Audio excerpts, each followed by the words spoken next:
앞서 최순실 국정농단 관련 재판 소식 전해드렸는데요. 본 게임이라고 할 수 있죠. 박근혜 전 대통령에 대한 공판 준비 기일이 내일로 잡혔습니다. 이슈 플러스 오늘은 이 소식 장한지 기자와 알아보겠습니다. 장 기자, 네. 박 전 대통령 공판 준비 기일이 내일 열린다고 하는데 공판 준비 기일이 뭔지 이게 본 재판하고는 어떻게 다른지 간략하게 설명 좀 부탁드립니다. 네, 공판 준비 기일은 본격적인 재판에 앞서서 재판을 준비하기 위한 절차라고 보시면 됩니다. 피고인의 혐의가 뭔지, 또 제출된 증거가 뭔지, 이 혐의와 증거들을 어디까지 인정할지 등을 재판부 앞에서 검찰과 피고인 측이 정리하는 절차입니다. 정식 재판과는 달리 피고인이 반드시 직접 출석할 의무는 없습니다.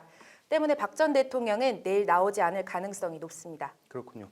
그 공판 준비 기일이 혐의를 정리하는 거라고 했는데 박 전 대통령이 받고 있는 혐의 뭐 어떤 것들이 있습니까? 네, 총 모두 18건인데요. 네. 직권남용 권리행사 방해와 강요가 11건으로 가장 많고 또 뇌물수수 1건, 제3자 뇌물수수가 3건, 제3자 뇌물 요구가 1건이 있고 또 공무상 비밀 누설 1건, 강요 미수 1건 등이 있습니다. 뭐 많기도 많네요. 종류도 다양하고. 네, 뇌물수수, 제3자 뇌물수수, 제3자 뇌물 요구 등 박 전 대통령의 뇌물 혐의와 관련해 공소장에 적시된 액수는 총 592억 원이 넘습니다. 네. 특가법상 1억 원 이상 뇌물수수는 유죄로 인정될 경우 무기 또는 10년 이상의 징역형에 처하도록 돼 있습니다.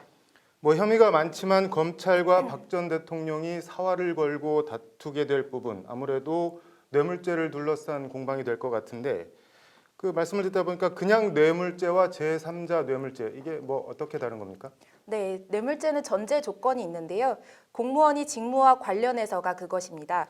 즉 공무원이 직이나 직무 등과 관련해서 직접 돈을 받은 건 뇌물죄, 직이나 직무 등을 이용해서 다른 사람에게 돈을 주게 하는 것은 제3자 뇌물죄가 적용됩니다.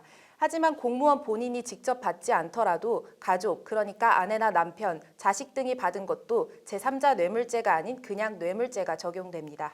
그렇겠죠. 뭐 아내가 받으나 남편이 받으나 자식이 받으나 뭐 내가 받은 것과 별반 차이가 없다는 그런 말씀이네요. 네, 앞서 말씀해드린 대로 박 전 대통령에게는 뇌물죄와 제3자 뇌물죄가 모두 적용됐는데요. 이렇게 보시면 될 듯합니다.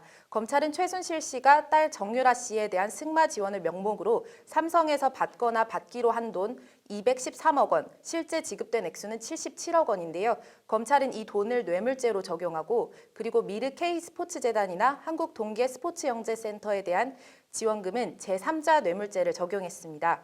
즉 박 전 대통령이 최순실 씨와 사실상 가족관계였다. 그러니 최 씨의 딸이 받은 것도 박 전 대통령이 받은 것과 마찬가지다. 이런 논리입니다. 대기업들이 재단에 건넨 돈은 최 씨가 직접 받은 게 아닌 만큼 제3자 뇌물수수 혐의를 적용한 겁니다. 그렇게 되는 거군요. 일단 혐의는 그렇게 적용했는데 검찰 뭐 어떻게 뇌물 혐의를 입증한다는 계획인가요? 쉬워 보이지는 않는데 이게.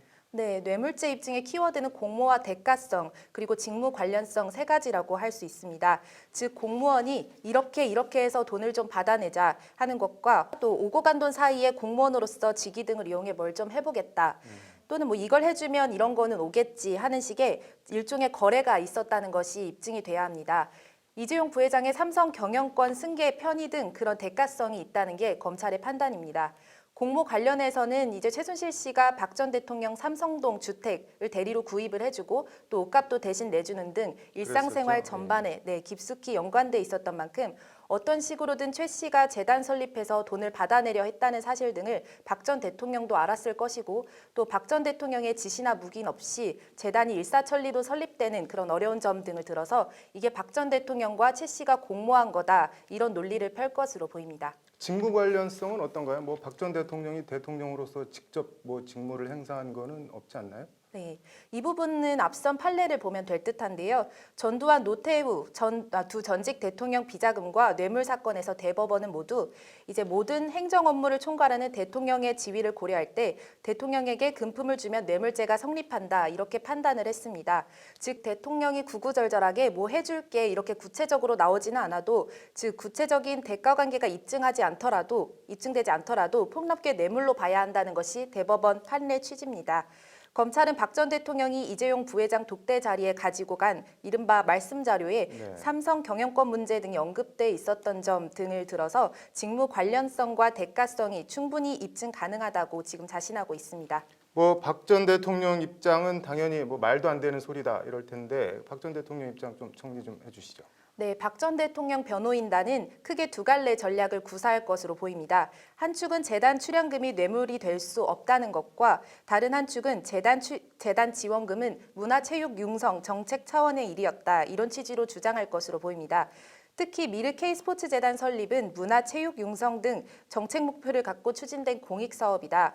즉 대통령의 정책적 판단이 사법적 판단의 대상이 될 수 없다. 이런 논리를 펼 것으로 보입니다. 네. 최순실 씨가 삼성 등에 개인적으로 받은 돈은 나는 몰랐다. 이런 식으로 이제 99% 나올 것으로 보입니다. 그렇겠네요. 법리 다툼이 만만치 않을 것으로 보이는데 박 전 대통령이 변호사들을 추가 선임했다고 하는데 이 소식도 좀 전해주시죠. 네, 박 전 대통령은 기존에 이제 유영아, 최명성 변호사 2명밖에 없었는데요. 최근 이상철, 이동찬, 남호정 변호사 이렇게 3명 변호사가 합류했습니다. 이상철 변호사는 서울중앙지방법원 부장판사를 지냈고 남호정 변호사는 이 변호사와 같은 법무법인 소속입니다. 이동찬 변호사는 보수 성향의 변호사 단체죠. 한반도 인권과 통일을 위한 변호사 모임 사무차장을 맡고 있습니다.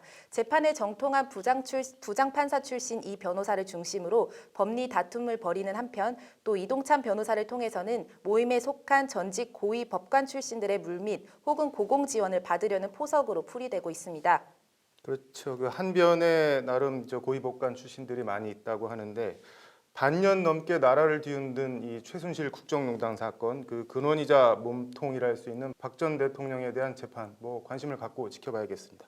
관련 소식 나오면 또 전해주시기 바랍니다. 잘 들었습니다. 이슈플러스 장한지 기자였습니다.